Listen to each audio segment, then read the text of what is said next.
বৃন্দার থেকে বাড়ির দলিল উদ্ধার করলো রাঙা। সম্পূর্ণ জানতে ভিডিওটিতে একটি লাইক করে দেখতে থাকো। গল্পের শুরুতেই দেখা যায় যে রাঙা ঠিক সময়ে চলে এসেছে বৃন্দার কাছ থেকে দলিলটা উদ্ধার করবে বলে। এর মধ্যে বৃন্দা তো খুব ভয় পেয়ে গেছে। রাঙাকে দেখার পরেই ইচ্ছে করে চিৎকার চেঁচামেচি করতে শুরু করে যাতে উৎপলকে সাইড করে দিতে পারে। রাঙাদের ভুল দিক দেখাতে থাকে আর বলে, দেখো দেখো রাঙা, ওই দিক থেকে কেউ মনে হচ্ছে একটা পালিয়ে গেল। রাঙা আর একলব্য যখন ওই দিকটাতে চলে যায় তখনই বৃন্দা বারবার করে উৎপলকে বলে, এখন তুমি চুপচাপ এখান থেকে বেরিয়ে যাও। এরপর উৎপল বৃন্দাকে বাড়ির দলিলটা দিয়ে দেয়। বৃন্দা বাড়ির দলিলটাকে নিজের কাছেই রেখেছে। এরপরেই রাঙা ছুটে এসে বলে, বড় বৌদিদি ওইদিকে তো কেউ নেই, তুই কাউকে দেখলি কি করে? বৃন্দা বলে, কিন্তু আমার তো মনে হলো আমি যেন কাউকে দেখলাম। সব ঠিক আছে তো রাঙা? কোনো গন্ডগোল হয়নি তো বাড়ির মধ্যে আবার? রাঙা বলে, আমি তো এখানেই পাহারা দিচ্ছিলাম, আমার মনে হয় কোনো গন্ডগোল হয়নি। এর মধ্যে বৃন্দার কাছ থেকে দলিলটা পড়ে যায়, কিন্তু বৃন্দা সেটা খেয়াল করেনি। বাড়ির সবার চেঁচামেচি শুনে নবারুণ আর প্রমিতা ঘুম থেকে উঠে পড়েছে।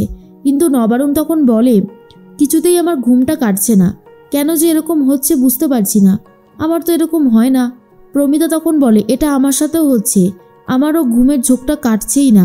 তার মধ্যেই তখনই পিসিমণি বলে, আর বলো না বৌদি, বাড়ির মধ্যে চোর এসেছিল, না জানি কি চুরি করে নিয়ে পালিয়েছে। এর মধ্যেই বৃন্দা উৎপলকে বলে, তুমি এখান থেকে চলে যাও, না হলে কিন্তু বড় বিপদ হবে। এদিকে রাঙা বলে, এটা কি? এটা তো দেখে মনে হচ্ছে বাড়ির দলিল। একলব্য বলে, হ্যাঁ, এবারে সবটাই বুঝতে পেরেছি।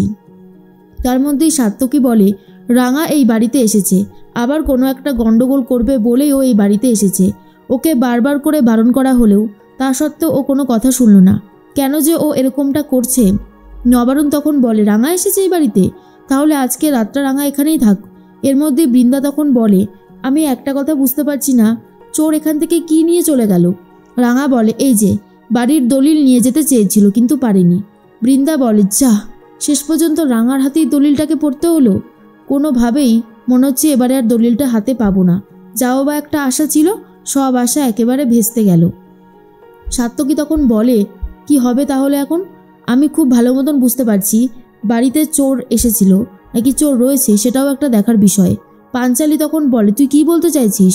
তুই কি আমাকে কিছু বলছিস? এই নিয়ে দুই ভাই বোনের মধ্যে ঝামেলা বেঁধে যায়।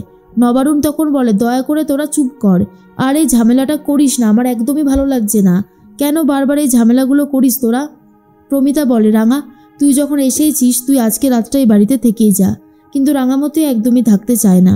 রাঙা এদিক ওদিকটা খুঁজতে শুরু করে আর তখনই বৃন্দাকে বলে, আচ্ছা বড় বৌদি, তোর ওই দোকানে একজন কাজ করে কর্মচারী কই, তাকে তো কোথাও দেখছি না।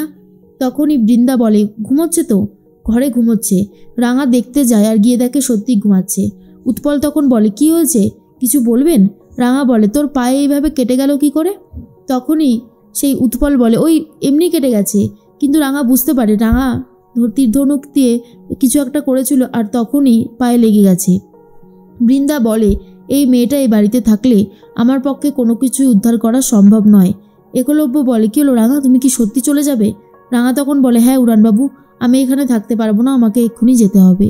এরপর একলব্য বলে, ঠিক আছে, আমি তোমাকে হোস্টেল পর্যন্ত দিয়ে আসছি। রাঙা বারণ করলেও একলব্য শোনে না। একলব্য আর রাঙা যাচ্ছিল আর তখনই ধ্রুবর লোকজন চারিদিকে ছড়িয়ে ছিটিয়ে রয়েছে ভিখারি সেজে। এরপর ধ্রুব ফোন করে সেই ভিখারির থেকে জানতে চায় ওদিকে সব কত দূর হলেও। তখন সেই লোকটা বলে, বস তুমি চিন্তা করো না, আমি একলব্য বাড়ির পাশেই আছি। আর একটা খবর তোমাকে জানিয়ে রাখি যে রাঙামতি এখন আর এই একলব্য বসুর বাড়িতে থাকে না, ও আলাদা হোস্টেলে থাকে।